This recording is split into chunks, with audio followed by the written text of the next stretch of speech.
Hello everyone, welcome to my channel. और आज है कितनी तारीख? 20 तारीख। जो आज की करंट अफेयर्स के टॉपिक रहेंगे। पहला टॉपिक क्या रहेगा हमारा? ऑर्गेनिक फर्टिलाइजर्स के बारे में पढ़ेंगे। अभी recently international e waste day गया है, तो उसके बारे में देखते हैं कि इंडिया के अंदर इसके रिगार्डिंग क्या क्या इनिशिएटिव लिए गए थे। और फिर बैंक्स और आरटीआई को लेके सुप्रीम कोर्ट के अंदर प्ली डाली गई थी, ठीक है। इसके बिहाफ पे पहले क्या सुप्रीम कोर्ट ने अपनी जजमेंट्स दे रखी हैं और अभी इसके अंदर नया क्या होने वाला है, तो इसको भी हम देखेंगे। और global multi dimensional poverty index जो अभी रिसेंट में रिलीज़ हुआ है, तो इसको भी पढ़ेंगे। तो चलो स्टार्ट करते हैं। पहला टॉपिक हमारा क्या रहेगा? Global multi dimensional poverty index.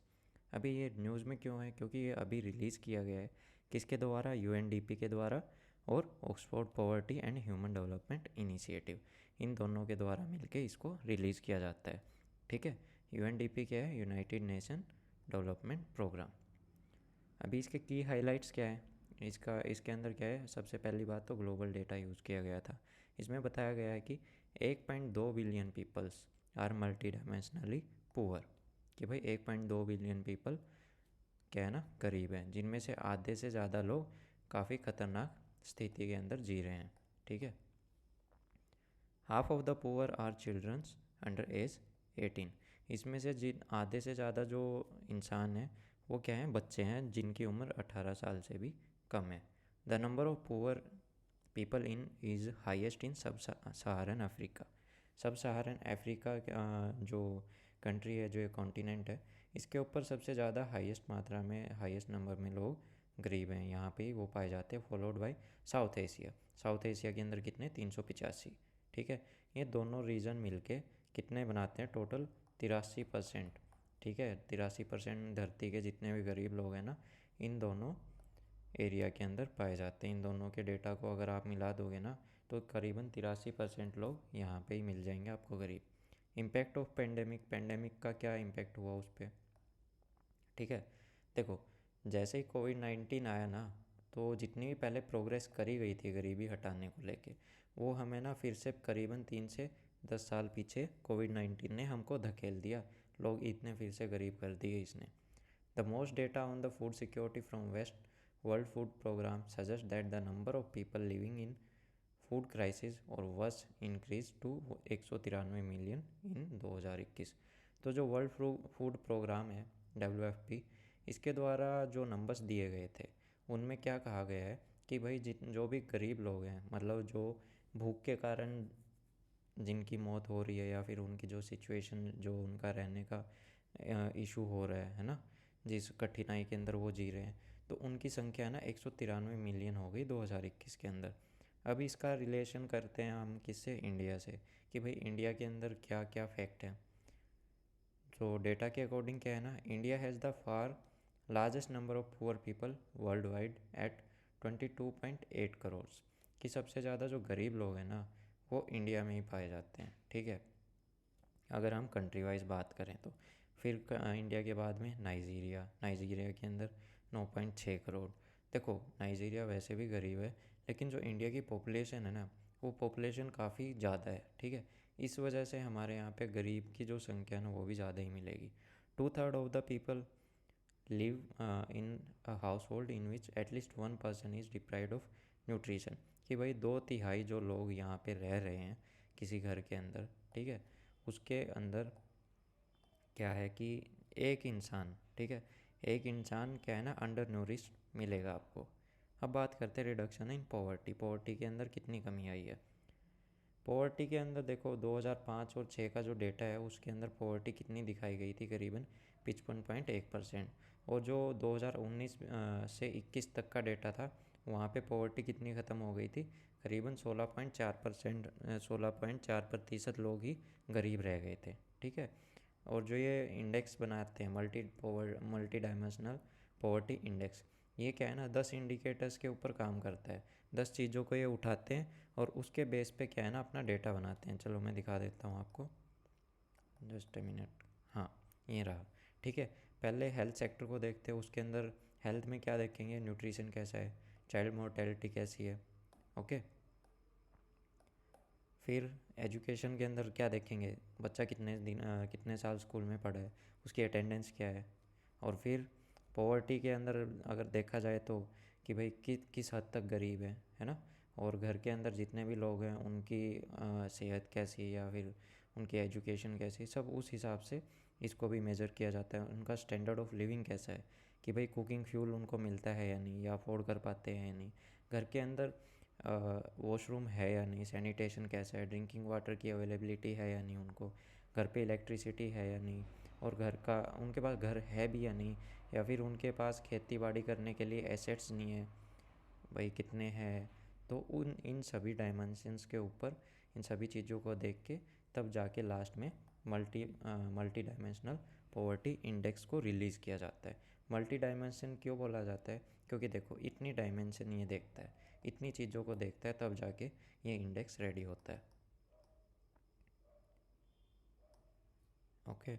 हाँ। As many as 41.5 crore, 41.5 crore people क्या है ना, इंडिया के अंदर गरीबी से बाहर निकल गए करीबन 15 साल के पीरियड में। 2005 और 6 में जितने लोग गरीब थे ना, 19 और 21 तक आते आते उसमें से 41 करोड़ की कमी आ गई थी। ठीक है। South Asia now has not the lowest number of poor people then sub Saharan Africa.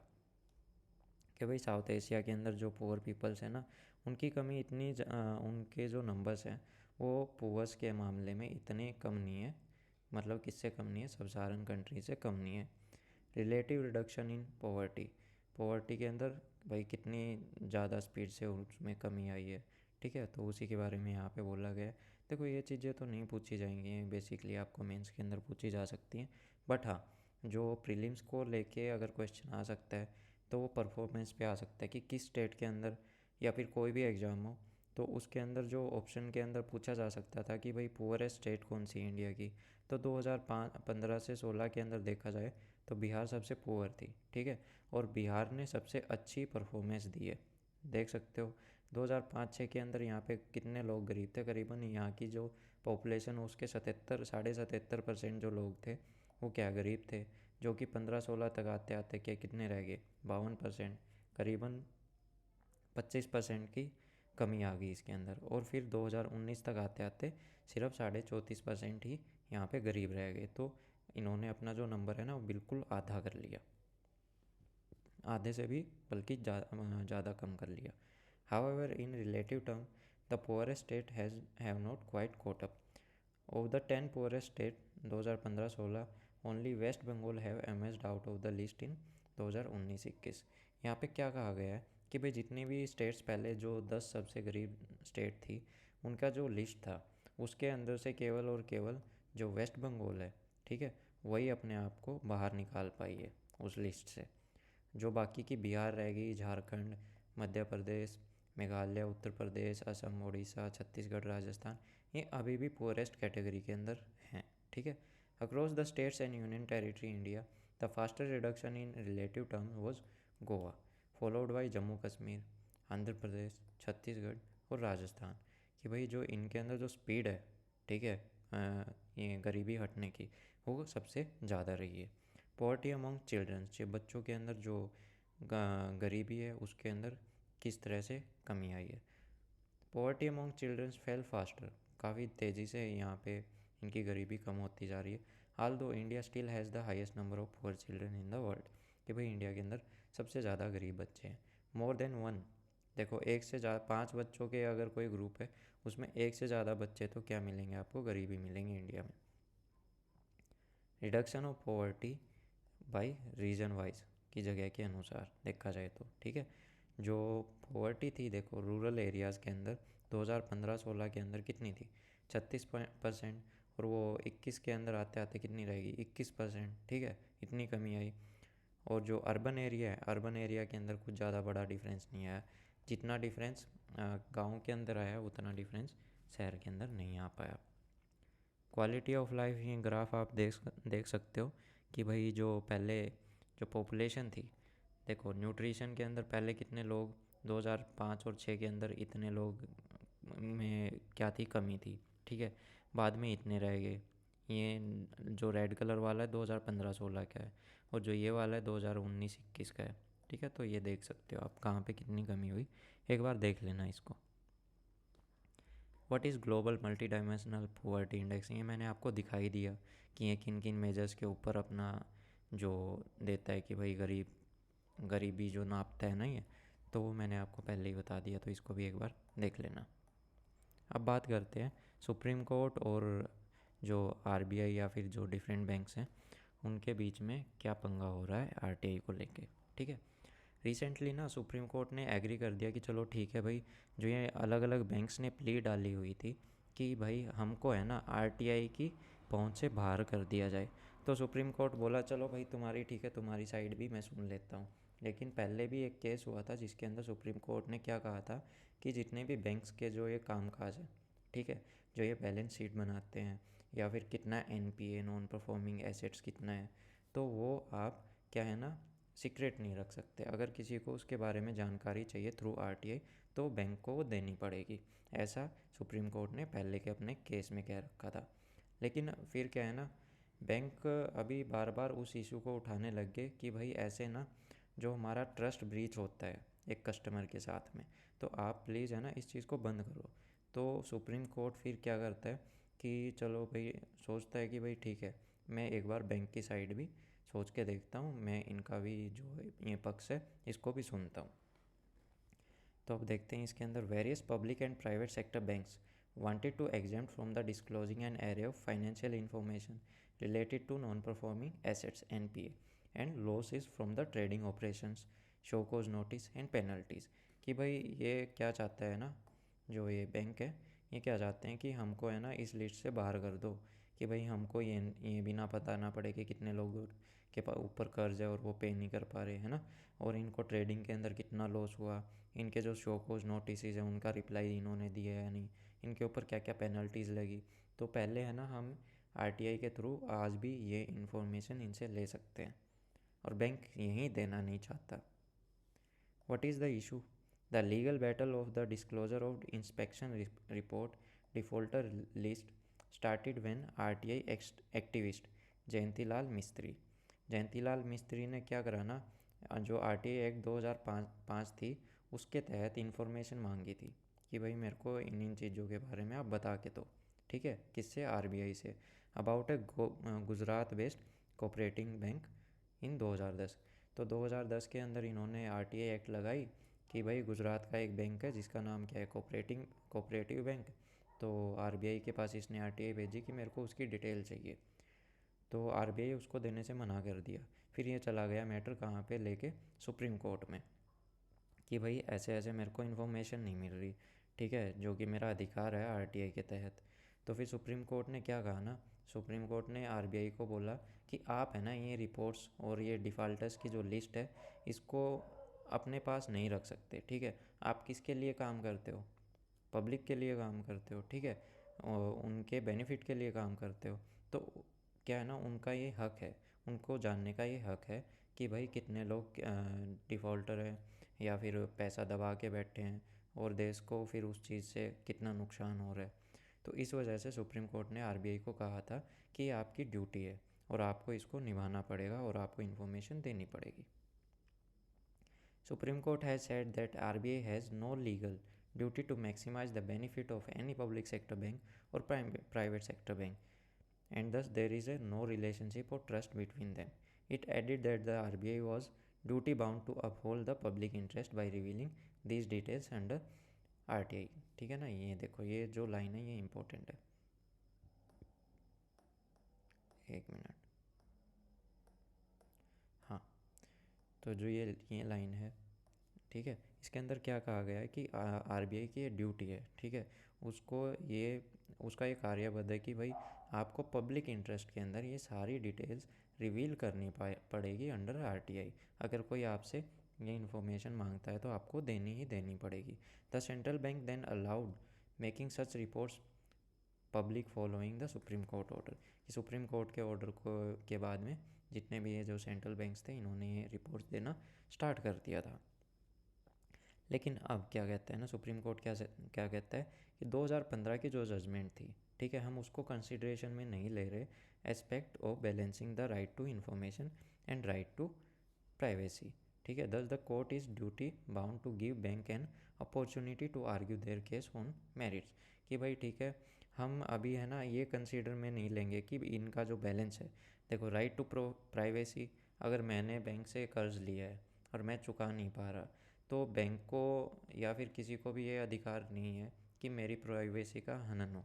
ठीक है, लेकिन आरटीआई के थ्रू आपको इन्फॉर्मेशन दी जा सकती है. तो एक देखो, इसमें क्या है ना, किसी एक के तो राइट का हनन होएगा ही होएगा. ठीक है, उसका एक का तो नुकसान होगा, या तो आरटीआई का नुकसान होगा या फिर मेरे फंडामेंटल राइट का नुकसान होगा. अब जो राइट टू प्राइवेसी है, इसी को आधार बना के ये बैंक वाले चले गए सुप्रीम कोर्ट में. अब क्या है, अभी देखो राइट टू प्राइवेसी आ गया तो सीधी सी बात है, अब ये कोर्ट की ड्यूटी है. अब उनको जो क्या है ना, जो ये अपॉर्चुनिटी है, सॉरी, जो अब क्या है ना, कोर्ट को जो बैंक की जो साइड है वो सुननी पड़ेगी कि भाई क्या है इनका आर्ग्यूमेंट क्या है. तो बैंक के द्वारा क्या आर्ग्यूमेंट दिए गए. As banks are involved in dealing in money, they fear any adverse remark, especially from the regulator RBI, will affect their performance and keep customer away. कि भाई अगर ऐसी हमारी इंफॉर्मेशन डिस्क्लोज होती रही तो कस्टमर्स के मन में क्या होगा, जो एक ट्रस्ट का जो रिलेशन बनता है वो टूटना स्टार्ट हो जाएगा. कस्टमर को पता लगने लग गया कि इस बैंक के पैसे डूबते ही जा रहे हैं, तो वो उसके अकाउंट्स के अंदर क्यों पैसा रखेगा, क्यों उसके शेयर्स के अंदर वो ट्रेड करेगा, है ना. तो उससे क्या है ना, बैंक्स को काफ़ी नुकसान होता जा रहा था और उनका जो ट्रस्ट है और फेथ है क्लाइंट के साथ वो भी टूट जा रहा था, क्योंकि उनकी जो इन्फॉर्मेशन है वो पब्लिक कर दी जा रही थी. Bank also argued that privacy is a fundamental right. ठीक है, ये है यहाँ पे काम की चीज़. Privacy is a fundamental right under article, ये आप मेरे को कमेंट सेक्शन में बताना. Fundamental right and therefore should not be violated by making client information public. कि यहाँ पे क्या कहा गया है ना, जब ये हमारा संवैधानिक अधिकार है, फंडामेंटल राइट है, तो आप है ना जो क्लाइंट की इन्फॉर्मेशन को पब्लिक करके, तो सीधी सी बात है इसका वायलेशन कर रहे हो, और जबकि ये हो नहीं सकता. ठीक है, ये आर्ग्यूमेंट किसने दिया, बैंक ने दिया. अब बात करते हैं जो आरटीआई एक्ट 2005 है क्या. ठीक है, RTI act of 2005 is central legislation which enable the citizen to procure information from the public authority. किसी भी पब्लिक अथॉरिटी से कोई भी सिटीजन आरटीआई के थ्रू कोई किसी भी तरह की इन्फॉर्मेशन ले सकता है. लेकिन यहाँ पे भी एक कैच है. सेक्शन 8 ऑफ आरटीआई एक्ट क्या डील करता है कि कुछ इन्फॉर्मेशन आपको नहीं मिल सकती. ठीक है, वो इन्फॉर्मेशन आरटीआई की पहुंच से बाहर रखी गई है. क्यों, क्योंकि क्या है ना, उससे जो देश की सॉवरेनिटी है, इंटीग्रिटी है, उसको हानि पहुंच सकती है ना. तो इस वजह से उसको जो बाहर रखा गया, जैसे कॉमर्शियल कॉन्फिडेंस, टॉप सीक्रेट्स, कुछ ट्रेड सीक्रेट होते हैं, या फिर इन्हीं तरह की जहाँ से देश को सबसे बड़ा खतरा हो सकता है, उन वैसी तरह की इन्फॉर्मेशन आपको नहीं मिल सकती. नेक्स्ट टॉपिक है ऑर्गेनिक फर्टिलाइजर्स. न्यूज़ में क्यों है. India's growth story on the path of economic reform has transform the country into one of the fastest growing economy in the world. ठीक है, ये तो बात सच है भाई. देखो, इंडिया है ना बहुत जल्दी जल्दी ग्रो हो रहा है. ठीक है, जो हमारी इकोनॉमी है वो काफ़ी स्पीड से बढ़ती जा रही है. With right policy intervention, India can become the hub of organic fertilisers production. कि भाई अगर ढंग से पॉलिसीज़ को बनाया जाए तो इंडिया आने वाले समय के अंदर हब बन सकता है, सबसे बड़ा हब बन सकता है. किसका, ऑर्गेनिक फर्टिलाइज़र प्रोडक्शन का. अब ये है क्या, ऑर्गेनिक फर्टिलाइजर्स है क्या, अब ये पढ़ते हैं. Organic fertiliser is a fertiliser that is derived from the organic sources. कि ये वो फर्टिलाइज़र, वो खाद है जो ऑर्गेनिक सोर्सेज से हमको मिलती है. और वो कौन कौन से ऑर्गेनिक सोर्स है, लाइक जो गाय का गोबर हो गया, पोल्ट्री का जो लेफ़्ट ओवर हो जाता है, ठीक है, और जो डोमेस्टिक सीवेज है, तो उससे मिलके जो भी फर्टिलाइजर्स बनते हैं उनको बोला जाता है ऑर्गेनिक फर्टिलाइजर्स. अब इनको भी दो कैटेगरी के अंदर बांटा गया है, एक तो बायो फर्टिलाइजर्स, एक ऑर्गेनिक मैन्यूर. ठीक है, बायो फर्टिलाइजर्स के बारे में पढ़ते हैं. Bio fertilisers are composed of living micro organism. इसके अंदर क्या होता है ना, जो केचुए छोड़े जाते हैं, ठीक है, उनसे जो खाद बनती है उसको बोला जाता है बायो फर्टिलाइजर्स. या फिर जो डिफरेंट डिफरेंट टाइप के बैक्टीरिया होते हैं जो कन्वर्ट करते हैं, ठीक है, नाइट्रोजन का फिक्सेशन भी करते हैं, तो उस तरह से जो उस कैटेगरी में जो जितने भी बैक्टीरिया या फिर ये सब चीज़ें आ जाती हैं माइक्रो ऑर्गेनिजम्स, तो जो खाद बनती है उनसे, तो उस चीज़ को बोला जाएगा बायो फर्टिलाइजर्स। और जो कि क्या है ना, सबसे ज़्यादा हेल्प करती है जो सॉइल की प्रोडक्टिविटी और क्रॉप की प्रोडक्टिविटी बढ़ाने में। इसके एग्जांपल क्या है, राइजोबियम हो गया, और एजोस्पाइरलम, एजोटोबैक्टर, फोस्फोबैक्टीरिया, ब्लू ग्रीन एल्गे बीजिए, ठीक है ना, माइक्रोराइजा, एजोला। ये सब है ना, आपको 10th क्लास की जो NCERT है ना, वहाँ पे भी मिल जाएंगे, इतने कॉमन ही है। तो ये टॉपिक है ना आपके ख़राब नहीं होने चाहिए, क्वेश्चन आ जाते हैं इन पे। ऑर्गेनिक मैन्योर की बात करें तो वो तो आपको पता ही है, ठीक है। बायोगैस प्लांट्स के अंदर जो लेफ़्ट ओवर बच जाता है, ठीक है, या फिर गोबर गाय भैंस का, तो इन सब से क्या बनती है, ऑर्गेनिक मैन्योर। अब क्या है ना, व्हाट इज़ द पोटेंशियल, अब इंडिया का पोटेंशियल कितना है ऑर्गेनिक फर्टिलाइजर्स को बनाने का, कि कहाँ तक हम बना सकते हैं, हमारे पास कितना रॉ मटेरियल है, तो वो तो भर भर के है। जिस देश की पॉपुलेशन इतनी है तो वहाँ पे कचरा तो और भी ज़्यादा होगा। India produce more than 1.5 lakh ton, 1,50,000, ठीक है, 1,50,000 टन्स ऑफ म्यूनसिपल वेस्ट, ये हम है ना प्रोड्यूस करते हैं इतना म्यूनसिपल वेस्ट, ठीक है, solid waste. Considering collection efficiency 80%। अब मान लो क्या है ना, इसमें से हम 80% को कलेक्ट कर सकते हैं, ठीक है, और जो 50% ऑफ टोटल ऑर्गेनिक वेस्ट जो पर डे यहाँ पे क्या है इंडिया के अंदर जनरेट होता है, कितना होता है, करीबन 65,000 टन, इतने को हम प्रोसेस कर सकते हैं। Even if half of this is drive to be biogas industry, the government can leverage this by reducing the import of fossil fuels and fertilisers. अगर यहाँ पे क्या बोला गया है ना, कि अगर हम इतना, ठीक है, अगर इसका आधा भी अगर गवर्नमेंट अपने बायोगैस इंडस्ट्री के अंदर यूज़ कर ले या फिर अपनी इंडस्ट्री को बढ़ा ले, तो जो है ना हम बाहर से इंपोर्ट करते हैं फर्टिलाइजर्स और फॉसिल्स, उसकी हमको ज़रूरत नहीं पड़ेगी। बायोगैस एफ्लुएंट्स का क्या यूज़ होगा, ठीक है, इनको बायोगैस को हम कैसे यूज़ कर सकते हैं, हीटिंग में, इलेक्ट्रिसिटी में, और कई बार तो व्हीकल्स के अंदर भी इसको आफ्टर अपग्रेड करने के बाद इंजन भी चला सकते हैं, ठीक है। एक तरह से ये हमको हेल्प करता है, और ये एक तरह का सेकंड ग्रीन रिवोल्यूशन के रूप में भी हम इसको देख सकते हैं। सॉयल फर्टिलिटी को भी इंक्रीज़ करती है। देखो खाद क्या है ना, जो देसी खाद होती है वो सॉयल की जो उपज है, ठीक है, उपजाऊ शक्ति है, उसको तो बढ़ाती है, वहाँ का जो न्यूट्रिशनल वैल्यू उसको भी बढ़ाती है। In India at present bio fertiliser production is just over 1,10,000 tons, ठीक है, and 34 million ton of organic manure.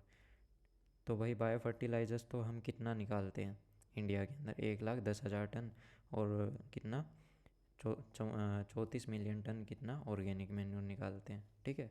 Popularity of organic farming has grown domestic market in recent years, कि भाई इसकी है ना अभी काफ़ी डिमांड बनने लग गई है, और जो ये मार्केट है धीरे धीरे ग्रो हो रहा है, करीबन 17% की जो इसकी ग्रोथ है वो बढ़ती जा रही है, और अभी इसने कितना क्रॉस कर लिया मार्केट के अंदर, 871 मिलियन बाई 2021, ठीक है। अब यहाँ पे बात करते हैं गवर्नमेंट के अलग अलग इनिशिएटिव रिलेटेड टू दिस।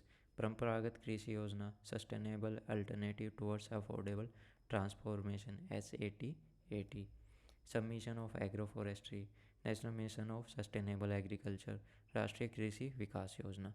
ये कुछ सरकार की स्कीम्स हैं जो ऑर्गेनिक मैटर्स को लेके चलाई गई हैं। अब बात करते हैं इंटरनेशनल ई वेस्ट डे, जो कि 14 अक्टूबर को हर साल मनाया जाता है। 2018 से इसको मनाना स्टार्ट किया गया है, और ये किसको रिफ्लेक्ट करता है कि जो ई वेस्ट है उसका इम्पैक्ट क्या होता है अपने वर्ल्ड के ऊपर। इस साल का क्या थीम था, recycle it all know matter how small, कि भाई हर एक चीज़ को रिसाइकल किया जाए, भले ही वो कितनी से छोटी क्यों ना हो। रफली 5.3 बिलियन मोबाइल्स, 5.3 बिलियन मोबाइल है ना 2022 के एंड तक आते आते यूज से बाहर हो जाएंगे, ठीक है, according to non profit waste electric and electronic equipment forum. इस फोरम के द्वारा ये जारी किया गया है कि भाई इनका अनुमान है कि इतने मोबाइल 2022 के एंड तक आते आते वेस्ट हो जाएंगे, ठीक है। तो आप देख लो कितना वेस्ट जनरेट होगा हर साल, और ये जनरेशन है ना, ये जो नंबर है ये हर साल बढ़ता ही बढ़ता जाएगा। अब ये है क्या, WEEE फोरम, ये वर्ल्ड की largest multinational centre for competition competence as regard operational known how concerning the management of waste electronic equipments. तो ये देखती है भाई कि किस तरह से हमको जो ये है ना जितना भी वेस्ट जनरेट होता है इलेक्ट्रॉनिक वेस्ट, इसको कैसे हैंडल करना चाहिए, है ना। और इसके रिगार्डिंग हम क्या क्या आगे स्टेप्स ले सकते हैं।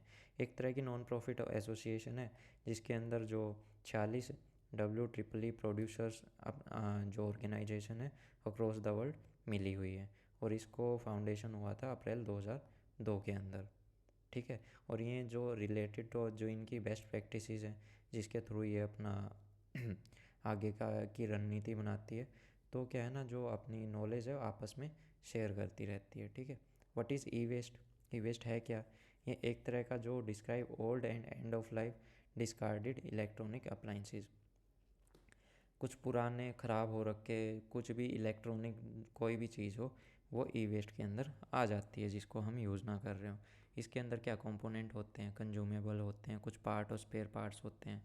अब क्या है ना इंडिया के अंदर कोई लॉ है इससे रिगार्डिंग, तो law to manage e waste have been place in India since 2011 के बाद से इंडिया के अंदर ऐसे कानून लागू हो गए थे कि भाई केवल अथराइज डिसमेंटलर, ठीक है, कि भाई जो इसको डिसमेंटल करता हो ई वेस्ट को, तो उसके लिए आपको परमिशन लेनी पड़ेगी, और जिसको सरकार अथराइज़ करेगी वही इसको डिसमेंटल कर सकता है, रिसाइकल कर सकता है, कलेक्ट कर सकता है, according to e waste management rule of 2016, जिसको 2017 के अंदर लागू कर दिया गया था। India's first e waste clinic segregation processing and disposal of waste from house hold and commercial units कहाँ पे सेट करी गई? सबसे पहली भोपाल मध्य प्रदेश के अंदर। ओरिजिनली बेसल कन्वेंशन जो कि 1992 में हुई थी, ठीक है, उसके अंदर ई वेस्ट का कोई क्या था ना कहीं पे भी कोई जिक्र नहीं हुआ। क्यों नहीं हुआ? क्योंकि उस टाइम पे इतना इसका इशू होता ही नहीं था, इतना ई वेस्ट जनरेट ही नहीं होता था। लेकिन जो COP 8 हुआ था 2006 के अंदर, तो वहाँ की जो ये कन्वेंशन हुई थी उसमें इसका जिक्र ज़रूर हुआ था। नायरोबी डिक्लेरेशन के अंदर जो कि कब अडोप्ट की गई थी? कॉन्फ्रेंस ऑफ पार्टी 9 में इसको अडोप्ट किया गया था। तो वहाँ पे जो बेसल कन्वेंशन था उसने जो ट्रांस बाउंड्री, देखो एक देश दूसरे देश में जाके अपना इलेक्ट्रॉनिक वेस्ट डंप करता है, ठीक है, इसके ऊपर काफ़ी बवाल भी मचा था अभी रिसेंट में, है ना। तो जो भी डेवलप्ड नेशन है वो डेवलपिंग कंट्रीज़ के अंदर आके अपना इलेक्ट्रॉनिक वेस्ट डंप करती हैं, यहाँ पे डाल के चली जाती हैं, जिसके अंदर इंडिया भी शामिल है। इंडिया के अंदर भी वेस्ट आता है, चाइना के अंदर भी आता है, जितने भी डेवलपिंग नेशन है ना सबके अंदर ऑलमोस्ट ऐसा काम आता है। और अभी देखो इसके मैनेजमेंट के लिए क्या क्या चैलेंजेस हमको देखने पड़ते हैं इंडिया के अंदर। लेस इन्वॉल्वमेंट ऑफ पीपल, देखो इस काम के अंदर इस चीज़ को रिसाइकिल करने के अंदर क्या ना काफ़ी कम लोग इन्वॉल्व हैं। और इतना वेस्ट जनरेट भी क्यों होता है? अब बड़ी बड़ी कंपनियाँ हैं, ठीक है, वो क्या करती है ना वो वारंटी प्रोवाइड करती हैं। अगर आपने उनसे ठीक नहीं करवाया तो फिर वो वारंटी वॉइड कर देते हैं। और कई बार क्या हमारे पास पैसे हो नहीं पाते, तो हम सोचते हैं कि भाई अगर हम इसको उनसे ठीक करवाएंगे तो इससे अच्छा इसको पड़ा रहने दो, और वो कुछ टाइम के बाद में वेस्ट हो जाता है। इस वजह से क्या है ना कई कंट्रीज़ ने around the world right to repair law को लागू करने की बातें कही गई है। Involvement of child labour, India के अंदर करीबन 4.5 लाख बच्चे इस 10 से 14 साल की उम्र के इस ई वेस्ट की जो एक्टिविटीज़ है इनके अंदर क्या है ना लगे हुए हैं, जो कि बिल्कुल भी सही नहीं है। और क्यों सही नहीं है? क्योंकि ई वेस्ट है ना कम से कम इसके अंदर 1000 से ज़्यादा टॉक्सिक मटेरियल होते हैं जो कि सोयल को भी कंटेमिनेट करते, ग्राउंड वाटर को भी और हमारी हेल्थ को भी। गवर्नमेंट की कोई ऐसी तगड़ी स्कीम भी नहीं है जो इसको रोक सके। ई वेस्ट का इंपोर्ट जो कि इंडिया में भी आता है, इंडिया, चाइना, गाना, नाइजीरिया, यहाँ पे भी बड़े बड़े देश डंप करके जाते हैं, तो उसके रिगार्डिंग में कोई तगड़ा कुछ का कोई वो है नहीं। तो ये आप देख लेना, कुछ सिंपल सी बातें, इसके अंदर कोई बड़ी चीज़ है नहीं। What are the provision regarding the e waste India? India के अंदर कुछ इसके रिगार्डिंग कोई प्रोविज़न है या नहीं, तो देखते हैं। India is formal set of rules, कुछ फॉर्मल सेट्स ऑफ रूल हैं, कुछ नॉर्मल से रूल हैं जो कि कब अनाउंस हुए थे? 2016 के अंदर, 17 में इनको लागू किया गया था और 18 के अंदर फिर से इनको अमेंड किया गया था। Recently ministry of environment, forest and climate change ने अभी क्या है ना एक ड्राफ्ट रिलीज़ किया था, ठीक है, कि उसका क्या नाम था? Related to electronic waste management, कि भाई इसको कैसे हैंडल किया जाए, मैनेजमेंट किया जाए, उसके रिगार्डिंग रूल्स इसमें दिखाए गए थे, ठीक है। ओवर 21 प्रोडक्ट्स शेड्यूल 1 के अंदर इंक्लूड किए गए थे it included the compact, CFL को भी उसके अंदर इंक्लूड किया गया था कि भाई इस तरह के जो इलेक्ट्रॉनिक वेस्ट है भाई, अगर उनको आपको क्या करना है, रिसाइकिल करना है, तो उन चीज़ों के लिए आपको एक ऑथराइज डिसमेंटलर होना पड़ेगा, गवर्नमेंट से परमिशन लेनी पड़ेगी। For the first time the rule brought the producer under EPR। ठीक है, जो प्रोड्यूसर है, जो ये चीज़ें बनाते हैं, तो इस रूल के अंडर उनको भी लिया गया। उनकी क्या था, EPR का क्या फुल फॉर्म है, एक्सटेंडेड प्रोड्यूसर रिस्पॉन्सिबिलिटी, कि भाई जो इन चीज़ों को बनाते हैं ना, तो उनकी कुछ रिस्पॉन्सिबिलिटी है इस चीज़ को क्या करने की, रिसाइकिल करने की भी, है ना। तो इस वजह से प्रोड्यूसर रिस्पॉन्सिबिलिटी कुछ ऑर्गेनाइजेशन भी बनी, उनका काम भी, वो भी क्या चाहते थे कि भाई ई वेस्ट को जल्दी से जल्दी डिस्पोज किया जाए और इस तरह से किया जाए कि इन्वायरमेंट को कोई नुकसान ना पड़े, है ना। तो ये सेम सी, कुछ अलग इसमें है नहीं बताने लायक। अगर आपको पढ़ना है तो एक बार पॉज करके भी पढ़ सकते हो, वरना इसकी PDF आपको मेरे टेलीग्राम पेज पे मिल जाएगी। तो ये थी आज की सिंपल सी क्लास। आज कुछ इतना खास, इतना कोई बड़ी करंट अफेयर तो थी नहीं, इसके अंदर भी कुछ इंपॉर्टेंट लाइंस है, प्लीज़ वो भी देख लेना आप। तो वीडियो अच्छी लगी हो तो प्लीज़ लाइक कीजिएगा, और चैनल सब्सक्राइब ना किया हो तो प्लीज़ कीजिएगा। ठीक है, thank you, have a nice day.